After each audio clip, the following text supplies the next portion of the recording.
Hello students, so welcome our channel Krishna Studies. We are going to start our civics class. Social study की class में civics में first chapter हम आज आपको पढ़ाएंगे। First chapter बच्चों देखिए, फर्स्ट चैप्टर में क्या है, हमारा जो लेसन है उसका टाइटल है ऑन इक्वालिटी। ऑन इक्वालिटी का मतलब क्या होता है? ऑन इक्वालिटी का मतलब होता है समानता। और समानता का क्या मतलब होता है? समानता का मतलब होता है जब सभी लोग इक्वल होते हैं, कोई बड़ा कोई छोटा नहीं होता, कोई इस जाति का कोई उस जाति का नहीं होता। जब सभी लोग बराबर होते हैं, सबको बराबर वैल्यूज़ मिली होती हैं, सबको बराबर राइट्स मिले होते हैं, तो उस टाइम हम उसे बोलते हैं समानता या इक्वालिटी। ठीक है। और इक्वालिटी का राइट हमारे जो फंडामेंटल राइट्स हैं उसमें भी हमें बताए गए हैं। ठीक है। तो बेटा सबसे पहले तो इसमें आपको जिस चैप्टर में जो समानता है उसके बारे में आपको बताएंगे कि जो हमारी इक्वालिटी है वो क्यों है, क्या है। इसमें क्या लिखा है बेटा? बच्चों इसमें लिखा है जो हमारी इक्वालिटी है वो इसके बारे में हमें बताना है कि वाई इज़ इम्पोर्टेंट। इक्वालिटी हमारे लिए क्यों इम्पोर्टेंट है। ठीक है। हर इंसान इक्वालिटी रियल में है या नहीं है, और इसके लिए हम एक कांताबाई जो है उसकी स्टोरी के थ्रू हम ये कंप्लीट चैप्टर को पढ़ेंगे, और उसके थ्रू पढ़ेंगे कि हम रियल में हमारे यहाँ पे इक्वालिटी है या नहीं है। तो आपको कांताबाई जी का जो थोड़ा सा एग्जाम्पल है वो मैं आपको यहाँ पे समझा देती हूँ। तो देखिए, ये जो हमारी कांताबाई है, कांताबाई का मतलब बाई से आप समझ गए होंगे कि आपकी जो काम वाली बाई होती है उनके सामने हम बोलते हैं, उनके आगे लगाते हैं कांताबाई। तो ये जो कांता जी हैं ये अपने सर के घर में, अपने जो ऑफिस हैं, अपने जो बॉस हैं, या जिसे हम बोलते हैं कि साहब, जो अपनी लैंग्वेज में जो बोलते हैं साहब या मान के, उनके घर में काम करती हैं। ये कहाँ है? अभी ये वोटिंग लाइन में खड़ी हैं। वोटिंग लाइन में क्या है बेटा? वोटिंग लाइन में चाहे बड़ा है चाहे छोटा है, चाहे अच्छा है चाहे बुरा है, चाहे गरीब है चाहे अमीर है, कोई भी आदमी है वो अपने नंबर से लगा हुआ होता है। वहाँ पर लाइन में कोई भी छोटा बड़ा नहीं होता, सब सेम लाइन में खड़े हुए होते हैं। तो वहाँ पर वो उसको ऐसा फील हो रहा है कि सच में लगता है कि आप समानता हो गई है। और वोटिंग में ऐसा नहीं होता है कि हाँ भाई जो रिच पीपल है उसकी वोटिंग का मतलब है कि हाँ भाई उसके दो वोट काउंट होंगे, और जो भाई पुअर पीपल है उसका सिंगल वोट काउंट नहीं होगा, या उसका जो वोट है वो हाफ हो जाएगा। ऐसा कुछ नहीं है। जो वोटिंग में होता है, one vote means one vote, चाहे वो अमीर है चाहे वो गरीब है चाहे वो कैसा भी है। और हमारे जो वोटिंग सिस्टम है उसमें क्या होता है, जो 18+ जो लोग जो होते हैं उनको हम वोट देते हैं। तो इस स्टोरी में यहाँ पर कांताबाई जो है इसने यही देखा कि जो वोट देने का अधिकार है, जो हमारा वोटिंग का जो राइट है वो सबके लिए बिल्कुल बराबर है। लेकिन मन ही मन वो ये बात भी सोच रही है कि अब जब वो घर जा रही है तो वो ये बात भी सोच रही है कि देखो जो राइट हमें यहाँ पर है शायद वो राइट हमारा हर जगह होता। जो ये हमारी जो काम वाली बाई है, जो कांताबाई जो है, ये जब अपने घर जा रही है तो अपनी फ्रेंड से कह रही है कि अभी तो मुझे घर जाना है, और घर जाके मुझे मेरी बेटी के लिए मेडिसिन की तैयारी करनी है, मेडिसिन भी लेकर आनी है, डॉक्टर के लिए जाना है। तो अब अपनी बेटी के पास ये घर जाती है, और घर जाकर अपनी बेटी को जो है थोड़ा जूस गर्म पानी पिलाती है, और अपने ऑफिस में अपने जो साहब हैं उनके घर पे काम करने के लिए जाती हैं। और काम करने के लिए उन्हें जाना इसलिए ज़रूरी है क्योंकि वो उनसे कुछ एडवांस लेना चाहती है जिससे अपनी बेटी का वो इलाज कर सके।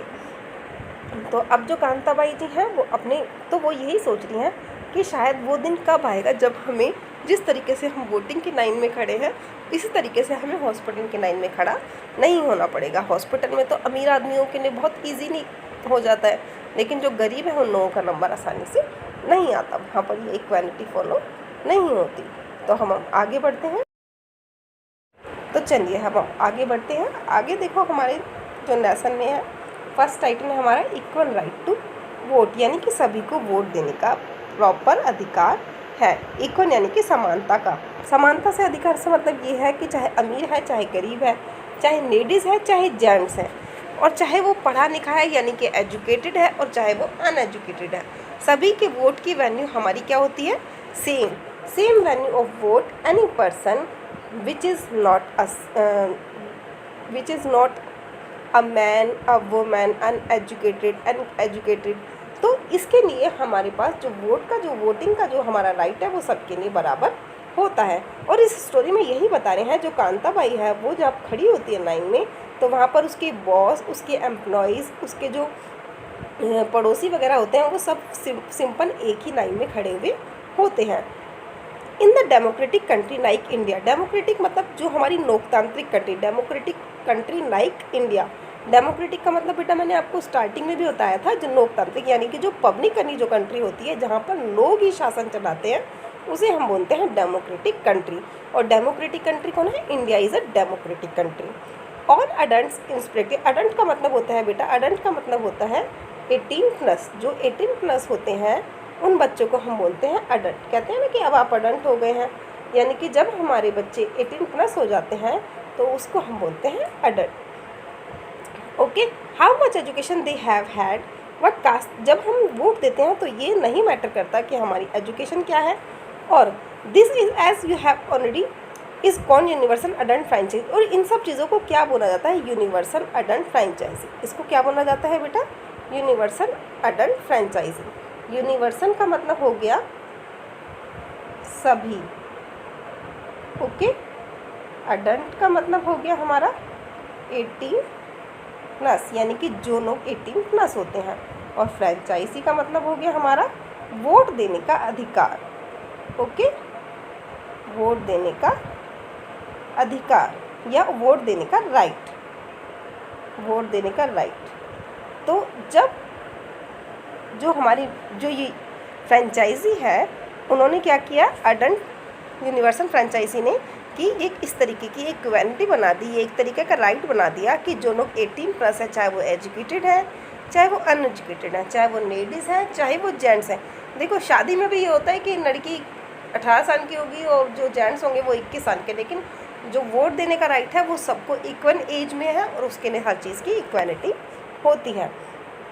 तो the idea of universal adult franchise is based on idea of equality, तो ये एक समानता के आधार पर ही बेस्ड है, यानी कि उसके ऊपर आधारित है। In a country expected their wealth and the communities, यानी कि उन्होंने अपने देश की समृद्धि, वेल्थ यानी कि यहाँ पे है समृद्धि, और कम्युनिटीज़ यानी कि उनके जो लोग हैं उनको देखकर, उनके बारे में सोच कर ही ये सब कुछ डिसाइड किया है। She is equal to all the others because each of them are one vote, और वो इसलिए खुश है, कांता भाई यहाँ पर वोट की लाइन को देखकर इसलिए खुश है क्योंकि वो ये देख रही है कि उसकी जो,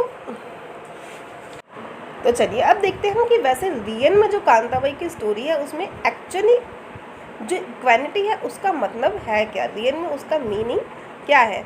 सिर्फ वोट देने तक ही हम इक्वल हैं या हमें लाइफ में और भी ऐसी चीज़ें हैं जहाँ पे हमें इक्वालिटी चाहिए। तो Kanta by become less certain about the equality real meaning, और अब हम इस कांता बाई की स्टोरी से सर्टेनली इक्वालिटी रियल मीन्स, हम इक्वालिटी का असली मतलब को पढ़ेंगे या असली मतलब के बारे में जानेंगे। तो जो कांता बाई है, कांता मेक अनश्योर यानी कि अब उसे विश्वास नहीं हो रहा, let's take look day her life. अब हम उसकी एक लाइफ को पढ़ते हैं, उसकी लाइफ के बारे में जानते हैं, और उसकी लाइफ के बारे में जानते हुए हम आगे देखते हैं। तो उसके लाइफ में हम क्या देखते हैं कि she lives in a slum and has drain behind her house. तो वो क्या है, जो कांता बाई जहाँ पर रहती है उसका जो घर है वो क्या है, वो बहुत ही छोटा है, वो बहुत छोटी जगह पर है, और उसके घर के पीछे काफ़ी गंदा कचरा रहता है। हर डॉटर इज सिक, उसकी जो बेटी है वो बीमार है, she can not take a day off, इसकी बेटी बीमार होने की बातचीत भी वो क्या है, कांता बाई उससे छुट्टी नहीं ले सकती काम से। क्यों छुट्टी नहीं ले सकती? क्योंकि उसको काम करेगी तभी तो उसको पैसा मिलेगा, उसको उधार चाहिए भाई। अगर उसे उधार चाहिए तो उसे अपने बॉस के घर पे जाना पड़ेगा, प्रॉपर पैसे मांगने पड़ेंगे। अब वो किसी MNC कंपनी में जॉब तो करती नहीं है कि फ़ोन घुमाया और बता दिया कि मैं बीमार हूँ और बस उसके बैंक में पैसे आ गए। तो यहाँ पे इक्वालिटी मैटर करती है कि हाँ भाई वो एक छोटी सी जॉब करती है जिसमें वो दूसरों के घर में जाके डोमेस्टिक हेल्प बेटा क्या होता है, जब हम दूसरों के घर में जाके काम करते हैं या घर के जो छोटे मोटे काम होते हैं उन्हें करने के लिए हम डोमेस्टिक हेल्प के नाम से जानते हैं। तो उसको अपने financial ends day by day, और उसके जो पैसा था, जो घर में जो पैसा था वो ख़त्म हो रहा था, तो उसके लिए उसको पैसों की ज़रूरत थी। और उसके पास जब पैसा कम होगा तो नेचुरल सी बात है, गरीब आदमी कहाँ जाएगा? अमीर आदमी तो किसी भी हॉस्पिटल में जा सकता है, लेकिन जिसके पास पैसा नहीं होगा वो कहाँ जाएगा? वो गवर्नमेंट हॉस्पिटल में जाएगा। और जब वो गवर्नमेंट हॉस्पिटल में जाएगा तो गवर्नमेंट हॉस्पिटल में तो वैसे ही इतने लोग होते हैं, तो वहाँ पर जब वो लाइन में लगती है तो उस समय वो ये सोच रही होती है कि देखो वोट की लाइन में सभी लगे हुए थे, बड़े भी, अमीर भी, गरीब भी, लेकिन यहाँ पर क्या है, यहाँ पे हम गरीबों के लिए जो लाइन है वो बहुत ज़्यादा लंबी है। तो उस समय उसे इक्वालिटी का असली मतलब समझ में आ रहा था। तो अब हम बढ़ते हैं, हम अपने चैप्टर में थोड़ा सा और आगे बढ़ते हैं। नेक्स्ट है हमारा other kind of equality. Other kind of equality, other kind of equality, other kind equality मतलब यह है कि और कौन कौन से तरीके की इक्वालिटी हमारे कंट्री में है। Other kind of equality, Kanta is one of many people who lives in democratic India who have the right to vote, but whose daily living and working conditions are far from equal। जहाँ पर हमें right vote देने का तो right है सबको बराबर, चाहे वो अमीर है चाहे वो गरीब है, लेकिन डेली लाइफ में हमारी बहुत सारी ऐसी कंडीशंस होती हैं, बहुत सारी ऐसी वैल्यूज़ होती हैं जो हमें क्या करती है, जो हमें इस इक्वालिटी से अलग करती है। जो जहाँ पर ये equality far from equality, far from equal का मतलब है कि दूर दूर तक इक्वालिटी नहीं है।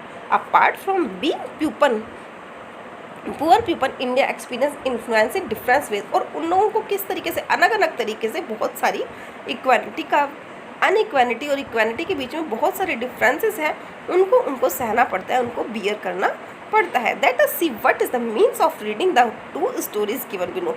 अब यहाँ पर हम दो और स्टोरीज ऐसी पढ़ेंगे जिससे हमें ये पता चलता है बेस्ड ऑन रियल इंसिडेंट्स। और वो ऐसा नहीं है कि हमने आपको बना के दिया, रियल इंसिडेंट्स का मतलब होता है कि जो वास्तविक घटनाओं से रिलेटेड है। Different kind of equalities that exist in India, जहाँ पर हमें ये पता चलेगा कि इंडिया में किस तरीके की डिफरेंट इक्वालिटीज मौजूद हैं। One of the more common forms of equality in India is the caste system. सबसे बड़ी प्रॉब्लम और सबसे बड़ी बात जो हमें इक्वल कभी भी नहीं होने देती वो है हमारा caste system. Caste system means ये क्या है, ये ब्राह्मण है, ये बनिया है, ये अमीर है, ये भाई एससी है, बीसी, ये जो हमारा जो कास्ट सिस्टम है ना, ये सबसे बड़ी प्रॉब्लम है जो हमें कभी भी इक्वल नहीं होने देता। और कास्ट सिस्टम है क्या, हमारे इंडिया में तो लेडीज़ और जेंट्स ही आज तक इक्वल नहीं हो पाए हैं, जहाँ पर वुमेन को और मैन को हम बराबर करके देख ही नहीं पाए हैं।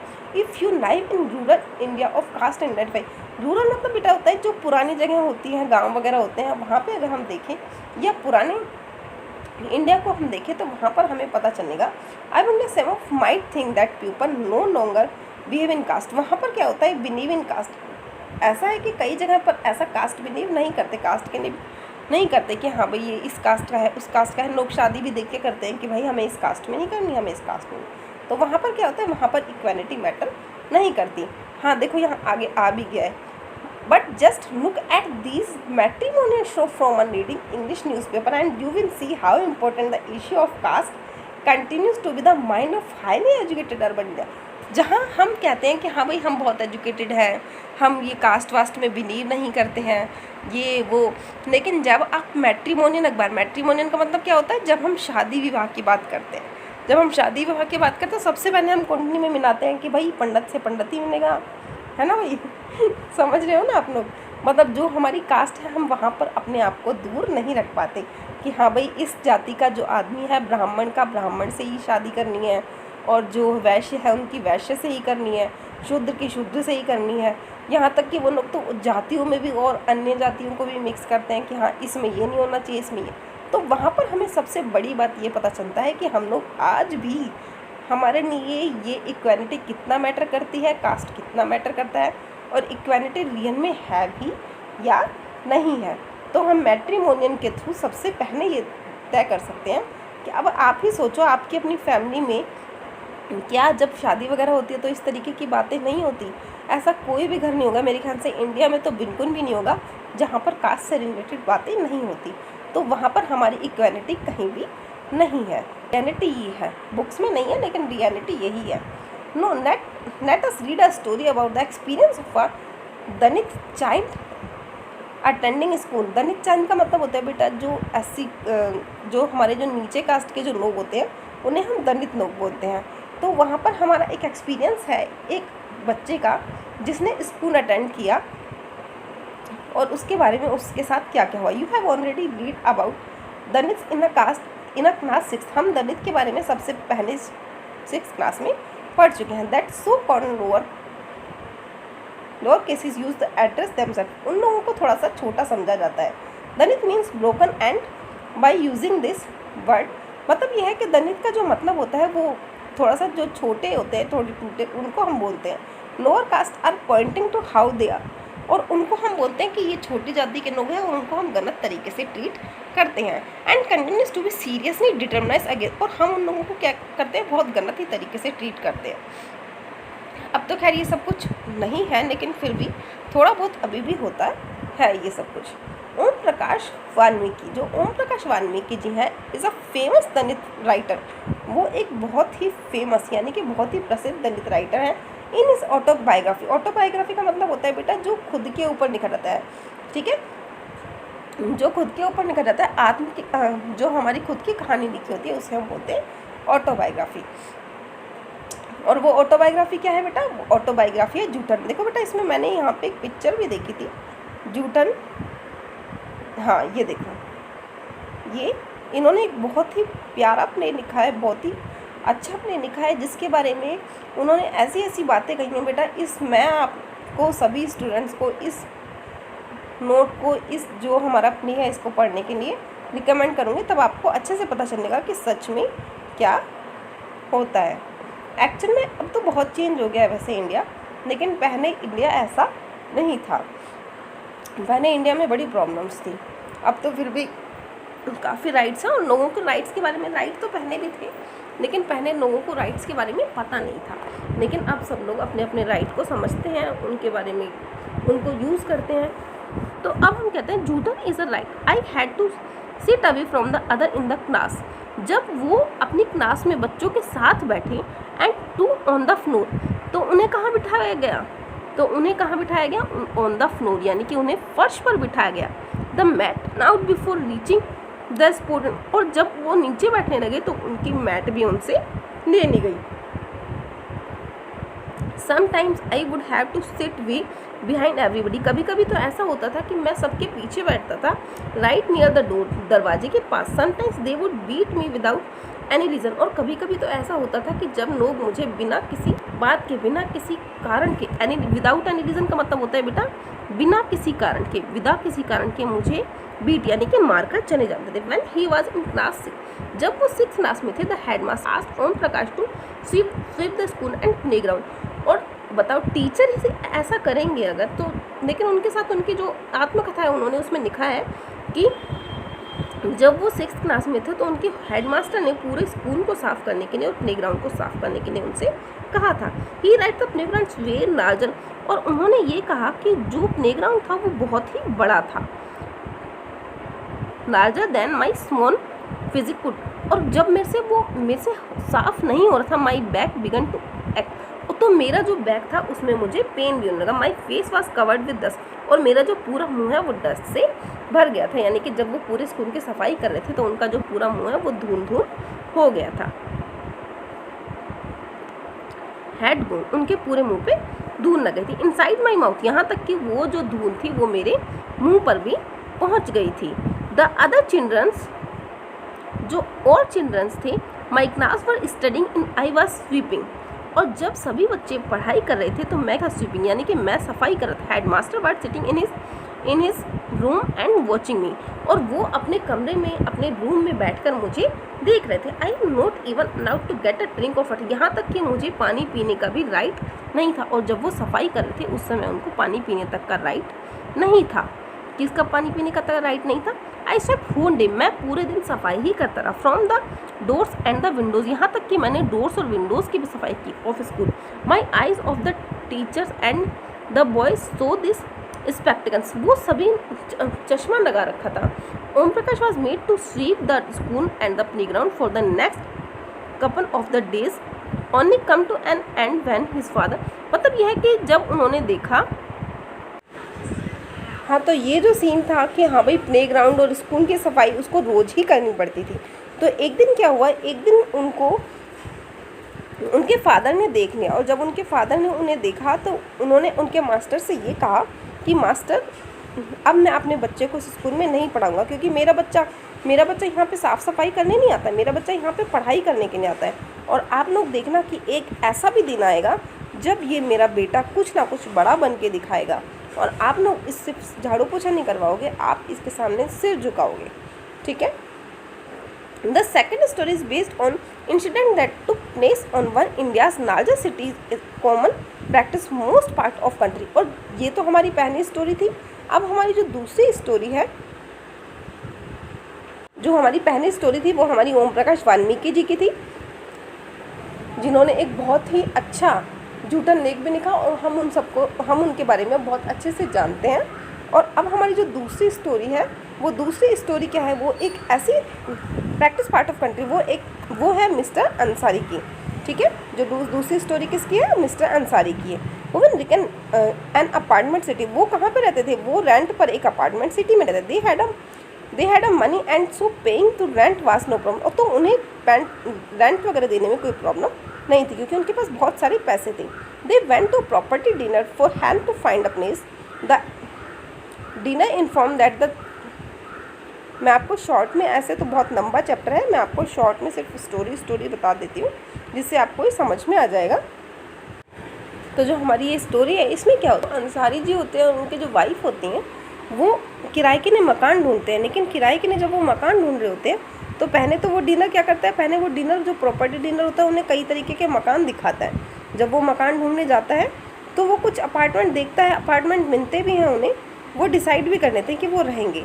पैसे वैसे की कोई प्रॉब्लम होती नहीं है, क्योंकि उनके पास होते हैं। लेकिन जब वो लोग उनका नाम सुनते हैं कि उनका नाम अंसारी है, तो लोग इस तरीके की बातें करने लगते हैं। आपने भी सुना होगा अपने आसपास कि हमें किराएदार तो चाहिए, लेकिन वो मांस मच्छी ना खाते हों, वो हमारी जाति के हों, वो ये हों। तो इस तरीके के जो हमारी मेंटेलिटी है हमारे देश के लोगों की, वो इस तरीके की है कि हाँ भाई, हमें इक्वन कभी बनना है ही नहीं, कि भाई नॉन वेजिटेरियन हो, कि उनके जो हमारा जो यहाँ का जो रहने का सिस्टम है, वहाँ पे वेजिटेरियन लोग ही रहेंगे, नॉन वेजिटेरियन खाने वाले नहीं रहेंगे। तो अब क्या हुआ, जो प्रॉपर्टी डीलर होता है, वो प्रॉपर्टी डीलर काफ़ी उनको घर दिखाता है। जब नहीं मिलता, तो वो क्या करता है, उनको एक तरीका समझाता है कि तुम ऐसा करो, बहुत अंसारी, कि तुम ऐसा करो कि जो अपना नाम है वो अंसारी से हटाकर क्या कर लो, अंसारी से हटाकर वो क्या कर लो, तुम अपना नाम मिस्टर और मिसेस कुमार कर लो, अंसारी की जगह क्या कर लो, मिस्टर। लेकिन उन्होंने क्या किया, उन्होंने अपने नाम को बदलने की कोशिश नहीं की, वो ऐसा नहीं करना चाहते थे। और बहुत दिनों तक ढूंढने के बाद, 1 महीने के बाद उन्हें वो मकान मिला। लेकिन इस तरीके की प्रॉब्लम्स क्यों आती है, तो कहाँ है इक्वालिटी, सिर्फ हमारी वोटिंग लाइन्स में। हम चलते हैं अब अपनी आगे। नेक्स्ट हमारा आता है बेटा रिकॉग्नाइजिंग डिग्निटी। रिकॉग्नाइजिंग डिग्निटी का मतलब क्या होता है बेटा, ये एक बहुत ही इम्पोर्टेंट वर्ड है अगर हम देखा जाए तो। डिग्निटी का क्या मतलब होता है, डिग्निटी का मतलब होता है कि हमारे जो मूल्य होते हैं, जो हमारे वैल्यूज़ होती हैं, उन्हें हम बोलते हैं डिग्निटी। रिकॉग्नाइज यानी कि हम उसको रिकॉग्नाइज यानी कि पहचाने कैसे हम, जो हमारे जो मूल्य हैं, जो हमारी डिग्निटी, जो हमारी पहचान है, जो हमारी जो भी हमारे अच्छे और अच्छे या बुरे जैसे भी जो हमारी डिग्निटी, जो हमारी पर्सनैलिटी है, हम उसको किस तरीके से रिकॉग्नाइज करें या किस तरीके से हम उसको पहचान सकते हैं। ठीक है, तो यानी कि रिकॉग्नाइज जो हमारे मानवीय मूल्य है, उनका जो हमारी गरिमा है, उसको कैसे पहचानें। ठीक है, तो हम अपने आगे बढ़ते हैं अपने चैप्टर के। You have understood by now that the caste we are born into, यानी कि ये जो है, जो हमारा कास्ट वाला जो सिस्टम है, वो क्या होता है, वो हमारा जन्म से होता है। ऐसा नहीं है जैसा ही पैदा होते हैं कि भैया ये इस जगह पैदा हो गया तो भैया यही है, इसको ये। अब तो फिर भी बहुत फ़र्क पड़ गया, नहीं तो पहले क्या होता था कि हाँ, लुहार का बच्चा लुहारी बनेगा, सुनार का बच्चा सुनारी बनेगा, राजा का बच्चा राजा ही बनेगा। ऐसा सिस्टम तो अब खैर नहीं है, इतना तो थोड़ा सुधार आया है, लेकिन फिर भी अभी भी बहुत ज़्यादा सुधारने की ज़रूरत है। Background become whether we are male और फीमेल, यहाँ तक कि हम लोगों के मेल और फीमेल में भी प्रॉब्लम है। These open things that determine so people are treated inequally. तो क्या होता है अनइक्वली, यानी कि इतना तक होता है कि वहाँ पर जो हमारी जो प्रॉपर तरीके से समानता नहीं होती। ये नहीं है कि हाँ भाई ये जेंट्स है इसको भी इक्वल ट्रीट किया जाएगा, लेडीज़ है उसको भी इक्वल ट्रीट जाए। जेंट्स अगर घर में आ रहे हैं ऑफिस से काम करके, that will be very good, वो काम करके आ रहे हैं, थक क्या रहे। लेडीज़ अगर आ रही है तो काम करके ही थक के, तो उसने काम करना ही है। तो ये सब चीज़ें हैं अनइक्वालिटी जो हमें दिखाई देती है। Valmiki and the Ansari being treat unequally, जो वाल्मीकि जी हैं उनको और जो अंसारी है, जो हमारे वाल्मीकि कौन थे, जिन्होंने जूठन लिखी थी, ओम प्रकाश वाल्मीकि, जो स्कूल में पढ़े थे। ठीक है, और अंसारी जी कौन है, जिनसे ये कहा गया था कि भाई तुम अपना नाम बदल लो और अपना जो धर्म है उसको चेंज कर लो। तो ये 2 स्टोरी हम पढ़ चुके हैं, जिसमें हमने देख लिया कि किस तरीके से लोगों को उनकी डिग्निटी को ठेस पहुंचाई जाती है। डिग्निटी यानी कि उनके जो वैल्यूज़ हैं, उनके जो उनको डिग्निटी को किस तरीके से ठेस पहुँचाए, किस तरीके से उनको दुख होता है। When the person is treated equally, जब किसी भी इंसान को अनइक्वली यानी कि जब असमान तरीके से व्यवहार किया जाता है। स्कूल में भी बच्चों, जैसे आपको कभी कभी आपको स्कूल में कभी कभी ऐसा होता है कि आपको ऐसा लगता है इसके साथ अच्छा व्यवहार हो रहा है, उसके साथ अच्छा व्यवहार हो रहा है, छोटी छोटी बातों पे ही हमें फील होने लगता है। तो अगर बाई चांस किसी के साथ इतने ज़्यादा तरीके से हो गलत, तो उसको डिग्निटी को, उसकी गरिमा को कितना नुकसान पहुँचता होगा। वो द डिग्निटी ऑफ बोथ यानी कि उन दोनों को, ओम प्रकाश वाल्मीकि को और अंसारी जी को, उनकी जो डिग्निटी है, उनकी जो पहचान है, उससे उन्हें हटाने की कोशिश की गई। बाई पिकिंग ऑन हिम, उनको किस तरीके से परेशान किया गया। जैसे उनको स्कूल में झाड़ू लगाने के लिए बोला गया, क्यों? सिर्फ क्योंकि वो कास्ट, उनकी कास्ट की वजह से। और क्यों उनको ये कहा गया कि भाई तुम इसे अपना नाम बदल लो। क्यों? क्योंकि उनको नाम बदलने से क्या दिक्कत थी, नाम क्यों बदले वो अपना। लेकिन फिर भी उनकी डिग्निटी को तो बुरा लगता है ना, उनके आज जो उनकी मॉरल वैल्यूज़ है, जो उनके खुद की वैल्यूज़ है, उनको तो ख़राब लगता है ना। और when they property dinner suggest they change their name, क्यों कहा उस प्रॉपर्टी डिनर ने उनको कि अपना नाम चेंज कर लो। और क्यों कहा उसको, ओम प्रकाश जी को क्यों कहा गया कि तुम झाड़ू लगाओ। उनको क्या बुरा नहीं लगा होगा? देयर डिग्निटी, उनका जो सेल्फ रिस्पेक्ट है, उसको, उनके आत्मसम्मान को कितना हर्ट हुआ होगा। द रेफ्यूज टू सजेशन, तो हम ये सब चीज़ों के लिए मना करते हैं, हमें ये सब चीज़ों के लिए मना करना चाहिए। देखो आपको ये कुछ पोस्टर्स भी दिए हुए हैं आपके, देखो बुक के अंदर। ये देखो, ये एक दीवार मूवी देखी है आपने बच्चों? आपने नहीं देखी होगी, बहुत पुरानी मूवी है, लेकिन देखना बहुत ही अच्छी है। उसमें क्या होता है, उसमें एक छोटा सा बच्चा जब शू पॉलिश करता है, तो वो काम कर रहा है, वो भी जॉब कर रहा है, वो तुमसे भीख नहीं मांग रहा। तो जब तुम उसके पॉलिश के बाद उसे पैसे फेंक के देते हो, तो वो उसे बहुत बुरी लगती है चीज़, उसके आत्मसम्मान को बहुत ठेस पहुँचती है, और वो उस पैसे को लेने से मना कर देता है। और वो क्या कहता है कि मुझे अगर तुम्हें पैसे देने हैं, तो मुझे ये पैसे ऐसे फेंक के आप बिल्कुल नहीं दोगे, आप मन के साथ ये पैसे दोगे, तो मैं इस पैसे को स्वीकार करूँगा। ठीक है। उसके बाद उसको ये बात बहुत अच्छी लगती है उस लड़के की, और वो उस लड़के को कहता है कि तुम ज़रूर एक दिन बहुत बड़े इंसान बनोगे। तो वो उनको बहुत प्यार से, आदर के साथ, सम्मान के साथ वो पैसे उठाकर उसे वापस देता है। ठीक है। तो आपने ओम प्रकाश जी की स्टोरी पढ़ी, अंसारी जी की स्टोरी पढ़ी, इसमें आपको ये पता चला कि आदमी को अपनी जो डिग्निटी है वो कभी भी नहीं छोड़नी चाहिए, अपने मॉरल वैल्यूज़, अपने आत्मसम्मान को कभी भी नहीं छोड़ना चाहिए। चाहे थोड़ी सी प्रॉब्लम्स हो जाए, और वही लोग जाके बहुत बड़े बनते हैं। लेकिन इक्वालिटी का तो पता ही चल ही गया है कि हाँ, हमारे क्या इक्वालिटी है। Equality in Indian democracy. अब हम देखते हैं हमारी जो इंडियन डेमोक्रेसी है, जो हमारी लोकतांत्रिक इंडिया है, उसमें इक्वालिटी किस तरीके से है। चलिए, in Indian constitution recognised every person as equal. जो हमारा इंडियन कॉन्स्टिट्यूशन, जो हमारा इंडियन कानून है, क्या है, जो हमारा इंडिया का जो कानून है, कॉन्स्टिट्यूशन है, वो क्या कहता है बेटा? जो हमारा इंडिया का कॉन्स्टिट्यूशन है वो ये कहता है कि एवरी पर्सन इज़ इक्वल। जो हमारी पर्सन है, जो कोई भी आदमी है हमारे देश का, वो बिल्कुल इक्वल है।